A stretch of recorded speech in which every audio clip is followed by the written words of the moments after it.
Pocas palabras en la historia evocan tanto terror como esta. Inquisición. Durante siglos fue sinónimo de tortura, hogueras y delación. Pero, ¿coincide la imagen que tenemos en la cabeza con lo que documentan los archivos históricos? La respuesta es más compleja de lo que el cine y la leyenda nos han contado. En este vídeo nos basamos en el trabajo de historiadores académicos especializados, entre ellos Henry Kamen, autor de La Inquisición Española, una revisión histórica, uno de los estudios más citados sobre el tema, y Joseph Pérez, autor de Breve Historia de la Inquisición en España. Ambos coinciden en algo. La imagen popular de la Inquisición está llena de exageraciones, pero eso no significa que la institución fuese inocua. Vamos a contar lo que de verdad ocurrió. Para entender por qué nació la Inquisición, hay que entender primero la sociedad medieval y su relación con la fe. En la Europa de los siglos XII y XIII, la Iglesia Católica no era solo una institución religiosa, sino la columna vertebral de la vida social. Regulaba el calendario, validaba los matrimonios y ofrecía el único marco de sentido compartido entre reinos y lenguas distintas. En ese contexto, la herejía no se percibía como un simple desacuerdo teológico, sino como una amenaza al orden social entero. El historiador británico Malcolm Lambert, especialista en herejías medievales y autor de Medieval Heresy, explica que la persecución de la herejía respondía a una lógica donde la cohesión religiosa y la cohesión política estaban completamente entrelazadas. Cuestionar el dogma equivalía, en la mentalidad de la época, a cuestionar el orden establecido. El detonante directo de la Inquisición fue el catarismo, un movimiento religioso extendido por el sur de Francia, en la región de Languedoc, durante el siglo XII. Los cátaros creían en dos principios opuestos, uno del bien y otro del mal, y rechazaban buena parte de la jerarquía eclesiástica y de los sacramentos católicos. Para Roma no era un matiz menor, sino una ruptura total con los fundamentos del cristianismo, agravada por el hecho de que la nobleza de la región toleraba e incluso protegía a los cátaros. En 1209, el Papa Inocencio III declaró la Cruzada Albigense, una guerra brutal que se prolongó 2 décadas. El historiador francés Jacques Berlioz documentó en sus investigaciones sobre el asalto a Béziers en 1209, la frase atribuida a un legado papal ante la pregunta de cómo distinguir católicos de herejes en la ciudad, matarlos a todos, que Dios reconocería a los suyos. Conviene señalar que esta frase es objeto de debate historiográfico, ya que la fuente que la recoge, el cronista cisterciense Cesáreo de Heisterbach, la escribió décadas después de los hechos. Por lo que no todos los historiadores la consideran un hecho probado al 100%, aunque sí refleja con fidelidad la brutalidad documentada de la matanza. La cruzada debilitó el catarismo, pero no lo erradicó del todo, y de ahí nace la idea que dará origen a la Inquisición, un instrumento permanente para vigilar la herejía, no una guerra puntual. El origen formal de la Inquisición se remonta a 1184, cuando el Papa Lucio III promulgó la bula Ad Abolendam, estableciendo la obligación de los obispos de investigar la herejía en sus diócesis. Esta primera fase, según la documenta el historiador estadounidense Edward Peters en su obra Inquisition, se conoce como Inquisición episcopal, y resultó poco eficaz, porque los obispos carecían de medios y formación especializada para una tarea tan compleja. El verdadero salto institucional llegó entre 1231 y 1233, cuando el Papa Gregorio IX encargó la tarea a las órdenes mendicantes, sobre todo a los dominicos. Peter señala que esta centralización marcó la diferencia. Por primera vez existía una red de inquisidores formados teológicamente, móviles entre territorios y coordinados desde Roma. Nacía la Inquisición medieval o pontificia. Aquí es donde la realidad empieza a separarse del mito. Cuando un inquisidor llegaba a una localidad, publicaba un edicto de gracia, un periodo normalmente de 30 días, durante el cual cualquier persona podía confesar voluntariamente sus errores o denunciar a otros, a cambio de penas más leves.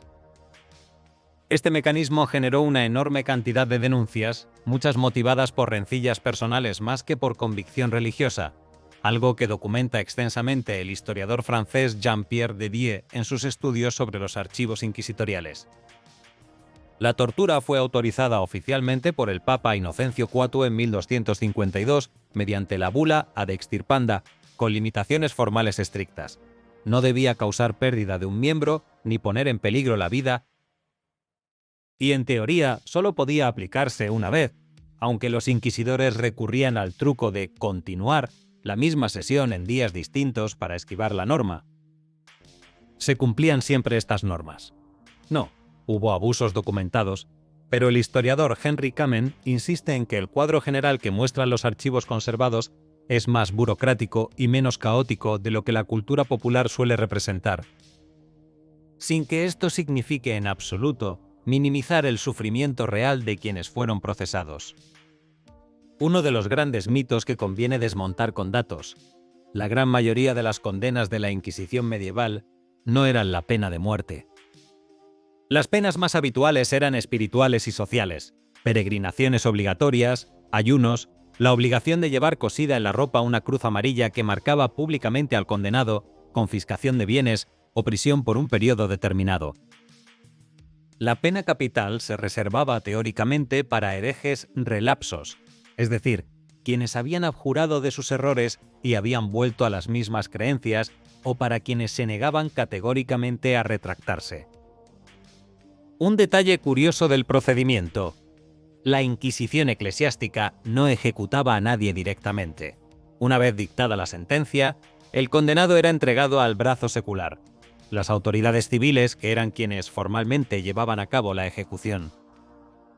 Una distinción legal que permitía a la Iglesia sostener que no derramaba sangre, aunque el resultado para el condenado era el mismo. Las cifras exactas de ejecuciones de la Inquisición medieval siguen siendo objeto de debate entre historiadores debido a la pérdida de numerosos registros, pero el consenso académico actual, recogido por autores como Edward Peters, sitúa las cifras muy por debajo de lo que sugiere la leyenda popular construida siglos después, sobre todo a partir del siglo XVI. A lo largo de los siglos XIV y XV, la actividad de la Inquisición medieval fue decayendo. El catarismo había sido prácticamente erradicado, y otros movimientos como los valdenses sobrevivieron de forma más marginal y dispersa. Sin la amenaza original que la había hecho nacer, la institución entró en una fase de menor relevancia. Pero la historia estaba lejos de terminar. Porque en 1478, en un reino recién unificado que se enfrentaba a tensiones religiosas y sociales completamente nuevas, nacería una nueva versión de la Inquisición, mucho más centralizada, mucho más vinculada al poder político, y la que terminaría definiendo para siempre la imagen popular de esta palabra. En 1478, los reyes católicos, Isabel de Castilla y Fernando de Aragón, solicitaron al Papa Sixto IV autorización para crear un tribunal de inquisición bajo control directo de la corona, no de Roma. Nacía así la institución que durante siglos ha definido, para bien o para mal, la imagen popular de la palabra Inquisición, el Santo Oficio español. En este vídeo nos apoyamos también en el trabajo de historiadores como Henry Kamen, autor de uno de los estudios más rigurosos sobre el tema, La Inquisición española, una revisión histórica. Y en los registros del Archivo Histórico Nacional Español, que conserva miles de procesos inquisitoriales originales y que ha permitido a los historiadores contrastar con datos reales lo que durante siglos fue, sobre todo, leyenda. A diferencia de la Inquisición medieval, nacida para combatir herejías teológicas como el catarismo, la Inquisición española surgió de un contexto social muy específico. La situación de los conversos, es decir, judíos que se habían convertido al cristianismo, muchos de ellos bajo coacción o presión social durante el siglo anterior. Tras siglos de convivencia, a veces tensa y a veces relativamente pacífica entre comunidades cristianas, judías y musulmanas en la península ibérica, el siglo XV trajo una oleada de antijudaísmo creciente.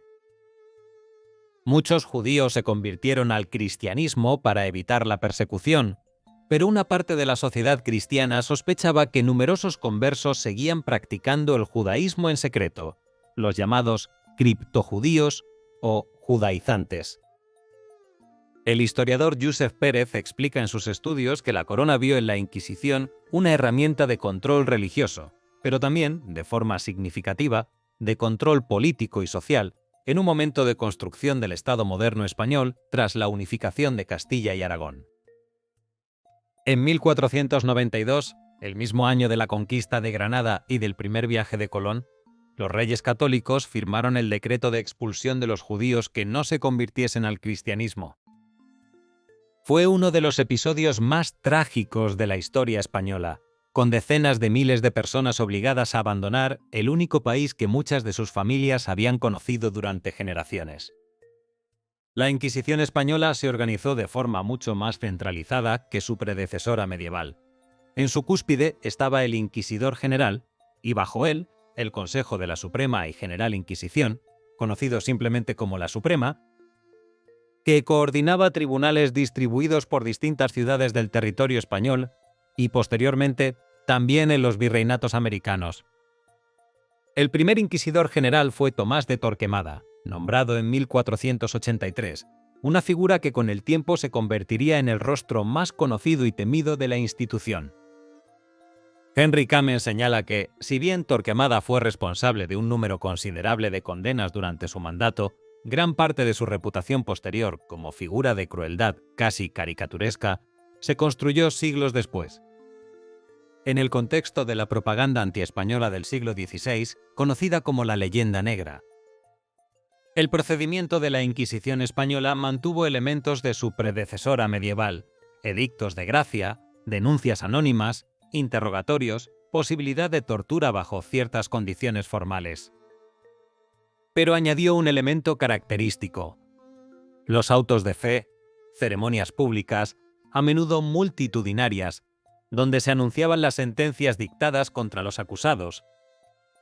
Desde la reconciliación con la Iglesia hasta, en los casos más graves, la entrega al brazo secular para la ejecución. Los autos de fe combinaban elementos religiosos, judiciales y de espectáculo público, y se convirtieron en uno de los símbolos más perdurables y más utilizados después por la propaganda del periodo inquisitorial español. Aquí llegamos a uno de los puntos más debatidos y más importantes para entender el tema con rigor. Durante siglos, sobre todo a partir de la propaganda protestante y de potencias rivales de España en los siglos XVI y XVII, circularon cifras de víctimas de la Inquisición española que llegaban a varios millones de ejecutados. Estas cifras forman parte de lo que los historiadores denominan la leyenda negra antiespañola, un fenómeno propagandístico extensamente estudiado por autores como el propio Josep Pérez en su obra La leyenda negra. Sin embargo, cuando los archivos históricos se abrieron a la investigación académica moderna, sobre todo a partir del siglo XX, los datos contrastados pintaron un panorama distinto. Henry Kamen, basándose en el análisis sistemático de los registros conservados, estima que el número de ejecuciones durante los más de 3 siglos de existencia de la Inquisición española, 1478-1834, se sitúa en un rango muy inferior a las cifras millonarias de la leyenda popular. Aunque los propios historiadores reconocen la dificultad de establecer una cifra exacta y definitiva debido a registros incompletos o perdidos, especialmente de los primeros y más violentos años de funcionamiento del tribunal, en las décadas de 1480 y 1490. Es importante señalar que esto no convierte a la Inquisición en una institución benigna. Incluso las cifras más conservadoras documentan miles de ejecuciones y decenas de miles de procesos que implicaron cárcel, tortura, confiscación de bienes y marginación social de por vida para los acusados y sus familias, en muchos casos por delitos que hoy consideraríamos absurdos: comer carne en día de vigilia, expresar dudas teológicas privadas o simplemente tener un vecino con quien existía una disputa previa. El historiador Jean-Pierre Dedier, especialista en los archivos del Tribunal de Toledo, documenta cómo la mayoría de los procesos no terminaban en muerte, sino en penas de reconciliación, multas o destierro. Pero subraya que el verdadero poder de la Inquisición residía precisamente en el miedo constante que generaba en la población, más que en el número real de ejecuciones. Conviene aclarar un mito muy extendido: el caso de Galileo Galilei, juzgado en 1633 por defender el sistema heliocéntrico, no fue un proceso de la Inquisición española, sino de la Inquisición romana. Una institución distinta creada en 1542 por el Papa Pablo III, específicamente para combatir el avance del protestantismo en Italia. El historiador de la ciencia italiano Pietro Redondi, en su obra Galileo herético, ha documentado con detalle ese proceso, mostrando que las motivaciones detrás de la condena de Galileo fueron más complejas de lo que sugiere la imagen popular de un choque simple entre ciencia y religión, mezclando rivalidades políticas, personales y teológicas dentro de la propia curia romana.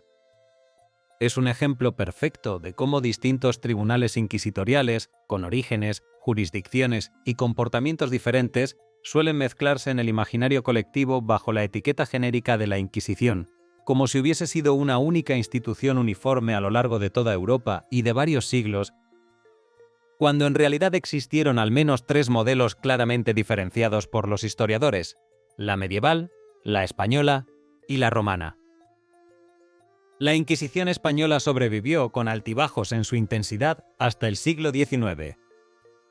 Fue suprimida brevemente durante la invasión napoleónica de España, restaurada tras la vuelta de Fernando VII al trono y finalmente abolida de forma definitiva en 1834 durante la regencia de María Cristina de Borbón, ya en pleno proceso de las reformas liberales que transformarían España en el siglo XIX.